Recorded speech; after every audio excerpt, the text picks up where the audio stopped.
여러분, 미국의 기준금리 다음 주죠.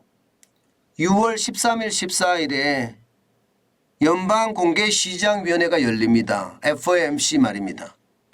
거기서 금리가 결정될 것으로 보이는데 말입니다. 현재까지는요, 동결 쪽에 무게가 많이 실려 있습니다.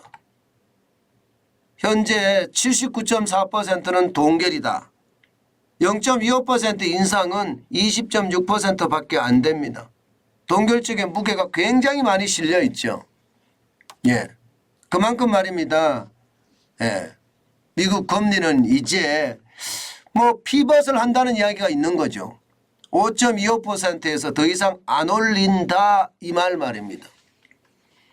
그러니까 시장은요, 동결 쪽에 무게가 계속 실리니까 시장은 좀 변합니다.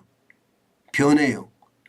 부채 한도 협상이 마무리되면서 주식시장은 랠리, 상승장을 계속 기록할 거다 예상을 했는데 예상보다가 상승장은 꼬꾸라지고 말았습니다.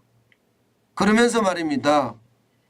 부채 한도가 늘어나니까 그만큼 채권 발행을 하게 되고 채권 발행하게 되니까 시장에 있는 달러를 흡입해 갈 거다. 그러면 경제가 더 침체될 거다. 그 바람에 주식도 쭉 빠졌거든요. 그런데 FOMC 발 쉽게 말하면 금리를 동결한다는 소식이 시장에 쫙 번지니까 시장은요 쭉쭉쭉쭉 올라가고 있습니다. 많이는 아니지만 3대 지수가 다 같이 올랐습니다. 보시는 것처럼 나스닥은요 0.36이 올라서 46.99포인트가 상승했습니다. 13,276.42로 마감했습니다.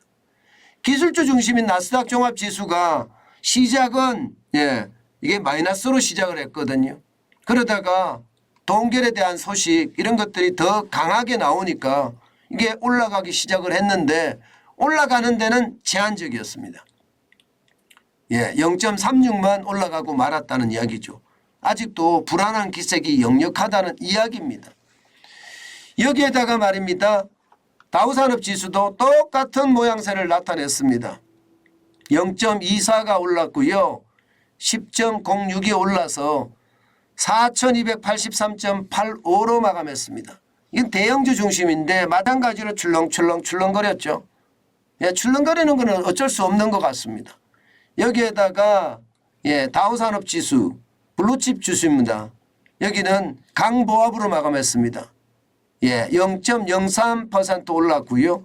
10.42가 올라서 33,573.28로 마감했습니다.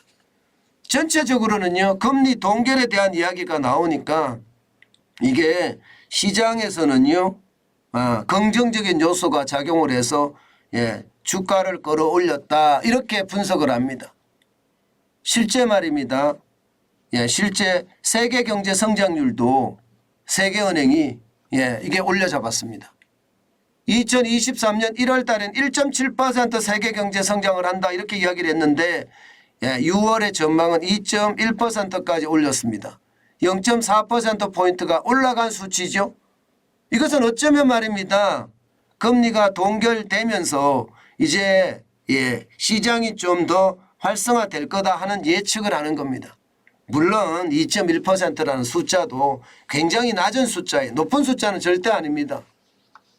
그렇긴 하지만 1월보다는 더 높게 올해 성장을 한다고 이야기를 했으니 그게 시장에 영향을 굉장히 많이 미쳤겠죠. 주요국의 성장 전망도 보면 말입니다. 미국이 1.1%까지 성장한다 이렇게 이야기합니다. 이게 0점대 성장이었거든요. 0점대 성장이 1.1%까지 성장을 한다고 하니까 그나마 이게 뭐 박수를 칠만 할까요? 아니 뭐 박수까지는 모르겠지만 1.1%가 큰 성장은 아니니까 그렇지만 0.5% 성장한다고 하다가 1.2%면 굉장히 많이 올라갔습니다. 게다가 중국의 성장률은 5.6%까지 잡았고요. 유로존은 마이너스가 될 거라고 예상을 했는데 오히려 지금 플러스가 됐습니다. 0.4% 성장한다고 했습니다. 이게 결국은요 이제 금리 인상에 대한 어떤 멈춤이 왔다. 그리고 일반적으로 피벗이라고 하잖아요. 피벗. 정책 전환이란 뜻이거든요. 통화 정책의 전환의 어떤 전기를 마련했다. 뭐 이 정도 이런 것들이 시장에서는 굉장히 긍정적으로 작용했다. 이렇게 생각합니다. 아마 우리 시장도 긍정적으로 작용을 할 가능성이 높습니다. 이게 미국 시장이 이렇게까지 긍정적이면 우리도 마찬가지로 긍정적이 될 확률 굉장히 높아지거든요. 저는 시장이 변동폭은 굉장히 클 거라고 예상을 합니다. 그렇지만 세계 경제가 조금씩 나아진다. 미국 경제도 나아진다. 중국 경제도 나아진다. 유럽 경제도 나아진다. 이 말은 결국 시장이 저는 더 좋아질 거라고 예상을 한다는 이야기입니다. 그나마 조금 다행한 이야기인가요? 지금까지 경제 지표 중에 말입니다. 경제가 나아진다고 지금 말한 지표는 세계은행이 처음인 것 같습니다. 어쨌든 경제에서는 조금 나아지는 모양새가 나오니까 앞으로 변동폭은 좀 더 커질 가능성이 있겠죠. 우상향의 변동폭이 될 가능성도 있습니다. 저는 이런 시장이라고 하더라도요. 투자는 섣불리 하지 않겠다. 이게 제 생각입니다. 요즘 같은 시장에서는요. 섣불리 투자 잘못했다가 내 재산까지도 다 잃어버리는 그런 사태를 저는 맞을 수 있다고 봅니다. 그렇기 때문에 여러분 조심 또 조심하고 투자하는 거 잊지 마시고요. 자칫 잘못 투자했다가는 있는 돈 없는 돈 다 날릴 수도 있다는 거 다시 한번 여러분께 말씀드립니다.